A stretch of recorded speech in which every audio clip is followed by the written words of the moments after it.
on the other hand, the casting of Gene Hackman in The French Connection was an entirely different process. I didn't want Gene Hackman. I had no interest in Gene Hackman playing that part at all. He had never been the lead in a movie. He was a very good supporting actor. I had seen him then recently where he played Warren Beatty's brother in Bonnie and Clyde. But I didn't see him as the guy who was the original cop in the French Connection case was a big, heavy-set Irish guy named Eddie Egan. And we called him Popeye Doyle in the movie. The lawyers made us change all the names, I guess to protect all the drug dealers that were involved. We had to change all their names. I'm just going to have a little sip of this lovely, rich, hot, steaming, delicious, flavorful tea that Connie just brought to me.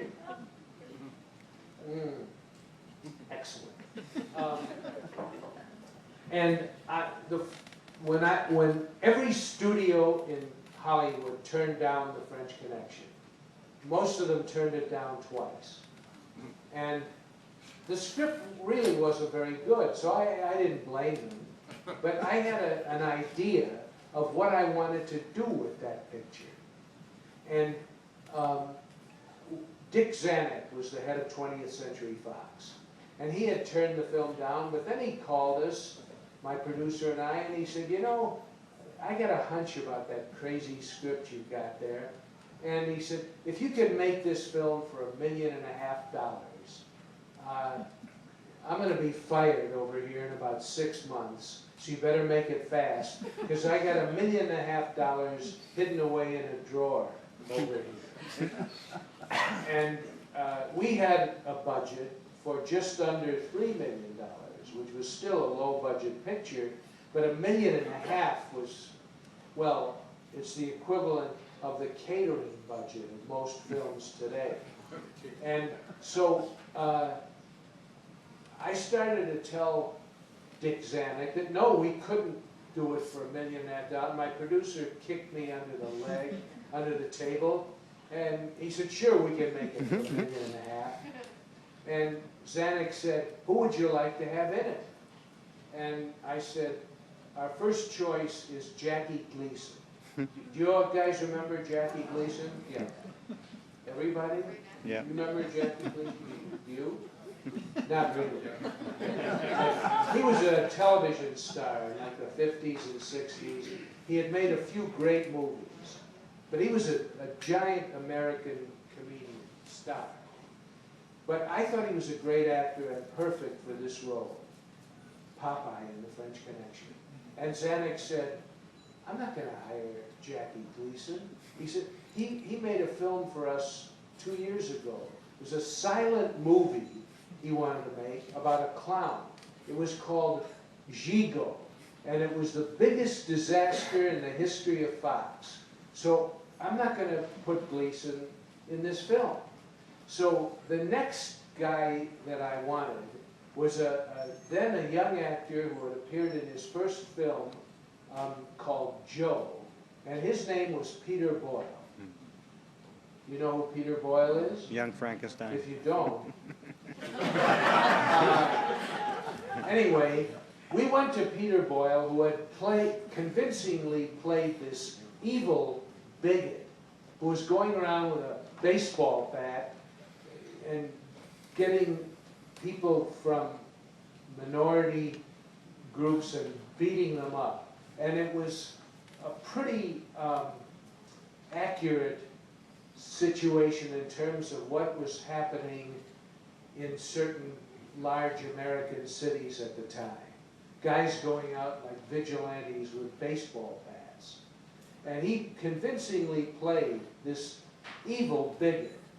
And so we went to him and offered him the lead in The French Connection. And he said, you know, for the rest of my career, I really just want to make romantic comedies. And he turned it down. And I guess he must have looked in the mirror and seen Cary Grant or something. And some years later, Mel Brooks saw him as young Frankenstein, which is what he played, and that's how I saw him. But anyway, he later went on to, he was in a television series that was on for 9 years called Everybody Loves Raymond. And the producer of that show is a friend of mine. He said there wasn't one day on the set that Peter Boyle didn't collar somebody and tell him, you know, I turned down the French Connection. What a fool I am. Now I'm sitting here in a sitcom playing a straight guy who sits on the couch. And so Gene Hackman, after we made many other attempts to cast that role, he was the last man standing. And we had to start the picture, because in fact, Dick Zanuck was fired a week before we started filming. And Gene Hackman was the only guy around who showed any interest in being in this film. So we hired him. And from the very beginning, he and I were not on the same page. The character that he played, this big, gruff Irish cop who assumed the identity of a kind of a bigot in order to get by, in order to just survive in those streets of Bedford-Stuyvesant and Harlem and Spanish Harlem. He had a gruff exterior, Eddie Egan, the guy that Hackman was playing, and Hackman did not want to go there. He just did not want to play a bigot. He came from a small town in Illinois called Danville, which had at one time had a Ku Klux Klan, and Gene tried all through his adult life to get rid of any portion of that that was within him. But the guy he was playing had to apprehend drug dealers and sometimes pushers and users, and he had to interrogate them and beat a confession out of them. And Gene didn't want to go there. And the first scene we shot was these two cops, played by Hackman and Scheider, interrogating a young African-American man that they've just apprehended. And they have to get rough with him. In fact, they slap him around in that scene. And Gene, he couldn't do it. Couldn't bring himself to do it. And we went for 36 takes on the first day of shooting. And they were all terrible. But I printed all 36. And I always let the actors look at the rushes, or dailies as we call them. And we looked at them the next day. And Gene saw them. And he realized, as I did, that every single one of these takes, which really established who his character was, the takes were awful. And Gene quit the picture right then and there. He just left. And his agent immediately told him that if he was going to quit the picture, he would own the picture. He'd have to pay for everything, all the costs that had come before, and all the costs that were... So he stayed on. And I then took some private time to figure out if there was any way that I could help him do this part. And it became the way that I have always worked with actors. Which, now, I've never been in psychiatry, but I perceive it to be, from what I know about it, and from friends of mine who've been in psychiatry, that it's a lot about revealing yourself to someone else. And my technique as a director is to, I don't rehearse with the actor. I don't rehearse a scene because I feel that all the spontaneity goes out of it. And I learned from Gene, for example, that he grew up in this little town, a prejudiced little town in small town in Illinois, and that he hated his father. He had a terrible relationship with his father. And that told me something else about him. That if he hated his father as much as he was willing to tell me he did, he probably hated all authority figures. And as the director of the film, even though I was 10 years younger than him, I was the authority figure on the set. And I decided to use that. And I directed him in a way that I have never since directed another actor. Usually what you'll do if you want to do another take, and I don't like to do more than 1 or 2 takes. I'll only do another take if we have massive problems, like the camera falls over, you know, a microphone comes in the shot, or the shot's out of focus or something. And I don't like a lot of takes. I like spontaneity.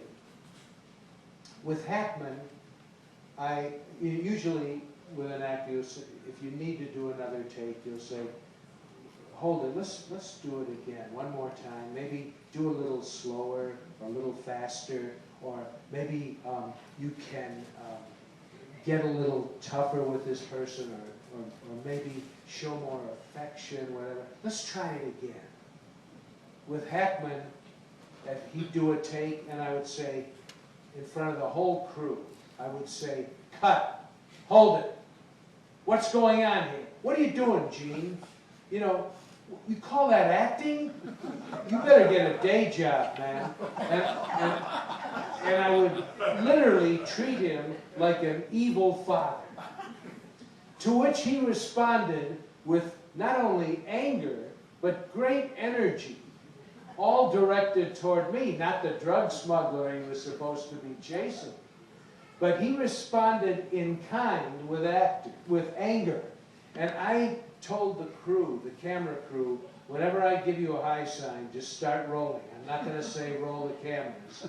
And when I get Gene up to a fever pitch, and on some days it backfired. On some day, for example, one day it was the coldest winter in New York, and we were freezing. We had to go inside a store, the crew and I, after every shot. It was so bitter cold.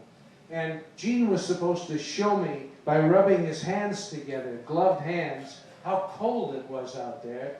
And I would say, cut. Gene, it is cold out here. We're all freezing. You got to show it to me with your hands. And he said to me, why don't you step in front of the camera and show me exactly, I mean exactly what you want me to do. Now, you almost never want to do that. You never want to have the actor imitate you as the director, because they'll just imitate you and not bring anything of themselves into it. And so I stepped in front of the camera, I put the gloves on, and I said, all right, this is exactly what I want you to do. And he took the gloves, and he put them on, and he did it exactly the way I showed him. He mimicked my movements, and when I said, okay, I guess that's all right, he walked off the set for the rest of the day. And then, of course, he came back the next day, and, you know, he was very sorry that he'd blown up, but I went right back at him again through the whole picture in order to provoke that sense of anger. And I'm not telling you now that his performance is due to my genius and my use of psychology to provoke his performance. He had it in him. He is one of America's greatest actors. And I didn't realize it when we finished the film. I didn't realize how good he actually was until all the critics and all the audiences told me. And that's when I realized that he had actually pulled this off.